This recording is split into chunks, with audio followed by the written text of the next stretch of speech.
भानपुर गांव में मुखिया त्रिलोकनाथ का काफी दबदबा था।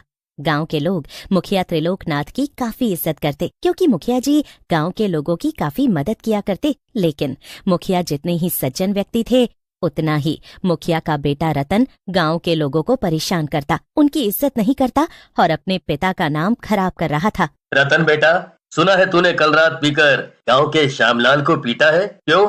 अरे 40 साल से जो इज्जत मैं बना रहा हूँ, उस इज्जत को तू मिट्टी में मिलाने में क्यों तुला हुआ है? इसका मतलब आपसे श्यामलाल ने आकर शिकायत लगाई है कि मैंने उसे मारा है, लेकिन उसने ये नहीं बताया कि वो मेरी गाड़ी के सामने आ गया था। मुझे अच्छे से पता है कि तू गाड़ी कैसे चलाता है। मेरी इज्जत को यूं गांव में नीलाम ना कर। ठीक है, समझ गया मैं। चल भोला, हमें नुक्कड़ पर जाना है। इतना कहकर रतन अपनी गाड़ी स्टार्ट करके अपने दोस्त भोला के साथ निकल जाता है। इधर मुखिया अपने बेटे को समझा कर परेशान था, लेकिन उसकी आदतों में कोई सुधार नहीं था। क्या करूं इस लड़के का? कुछ भी कहता हूं तो एक कान से सुनता है, दूसरे कान से निकाल देता है। भगवान जाने आगे इसका क्या होगा। ऐसे ही समय बीत रहा था, सब कुछ अच्छा चल रहा था। गांव के लोग मुखिया को उतना ही प्यार और इज्जत दे रहे थे जितना वो देते आए थे। लेकिन एक रोज रतन देर रात घर नहीं आता और अगली सुबह जब वो घर आता है तो अपनी गाड़ी में अपने दोस्त भोला के साथ एक लड़की को भी बैठाकर घर लाता है। उस वक्त मुखिया गांव वालों की बातें सुन रहे थे। अरे देखो देखो, मुखिया जी के बेटे ने ये किसकी लड़की उठा ली है? यहाँ की तो नहीं लगती, काफी गोरी चिट्टी है। विदेश की लग रही है। लगता है छोटे साहब ने शादी कर ली है इस विदेशी लड़की से। कौन है ये लड़की? किसे लेकर आया है तू?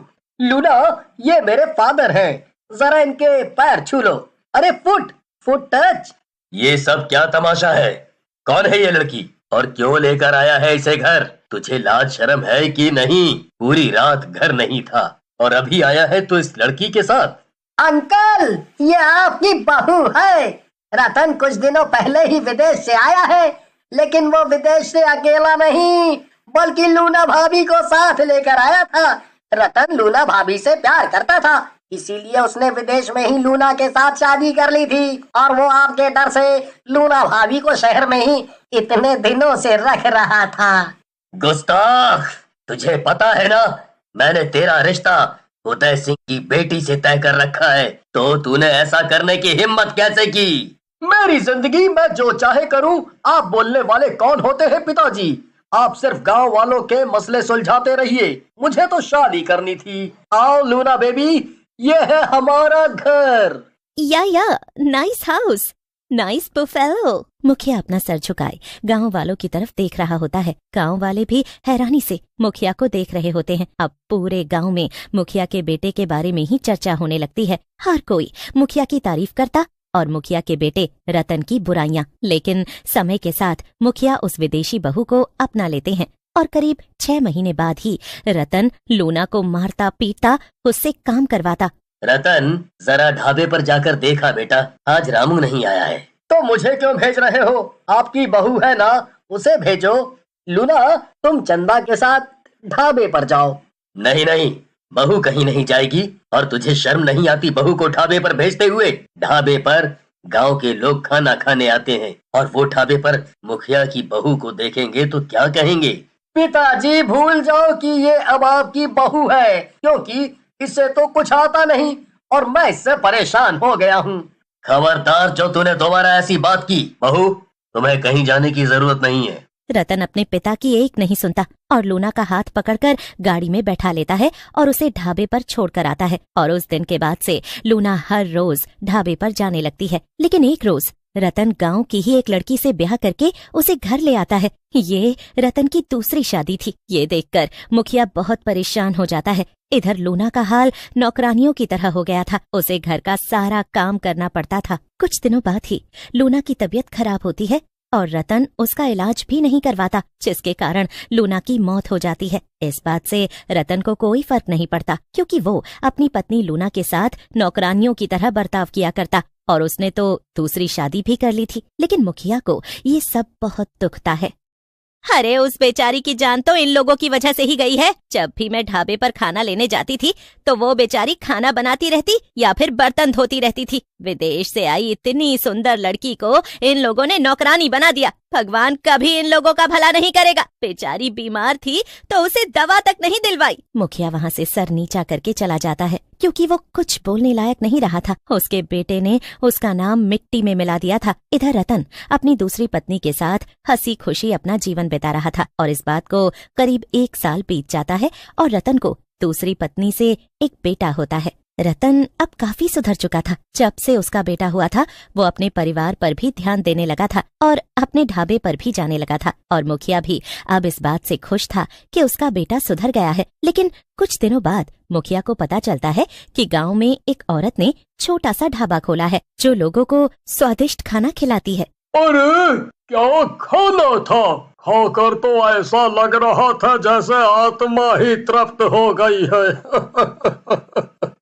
मटन, चिकन, फिश करी सब था उसके पास, एक से बढ़कर एक लाजवाब खाना। अरे श्यामलाल, तू कहाँ से आ रहा है? मुखिया जी, मैं तो नए ढाबे से खाना खा कर आ रहा हूँ। वहाँ का खाना सस्ता और अच्छा था, बस उसी की तारीफ कर रहा था।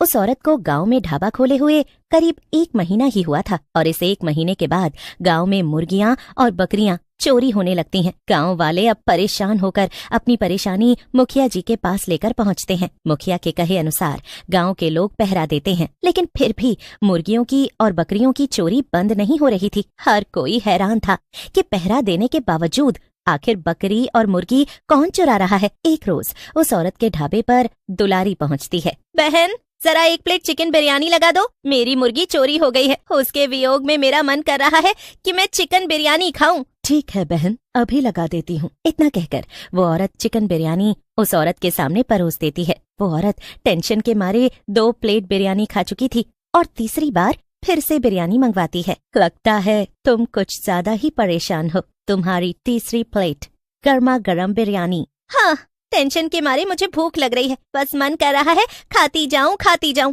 और सब कुछ भूल जाऊं। तुम्हारे हाथ के खाने में इतना स्वाद कहाँ से आता है बहन?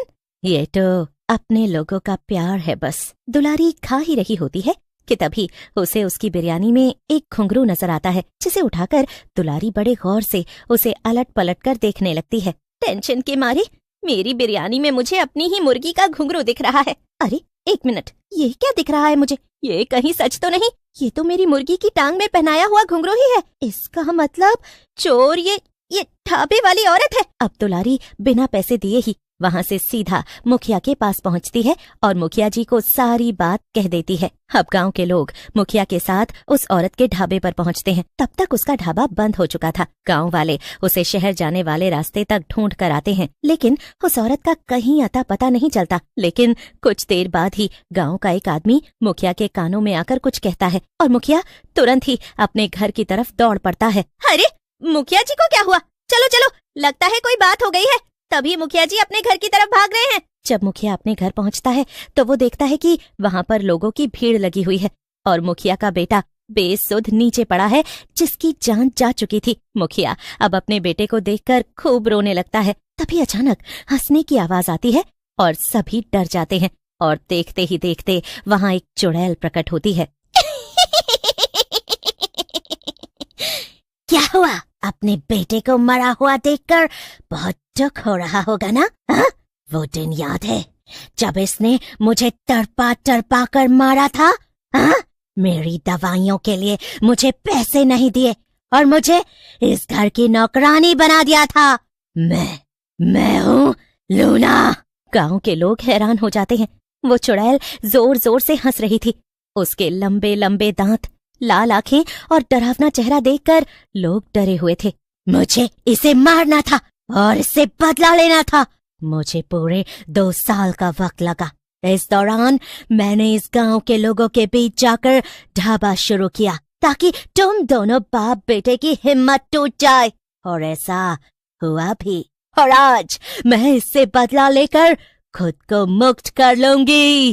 देखते ही देखते वो चुड़ैल अब मुक्ति पा लेती है, लेकिन वो सबके सामने अपने गुनहगार को मौत के घाट उतार जाती है।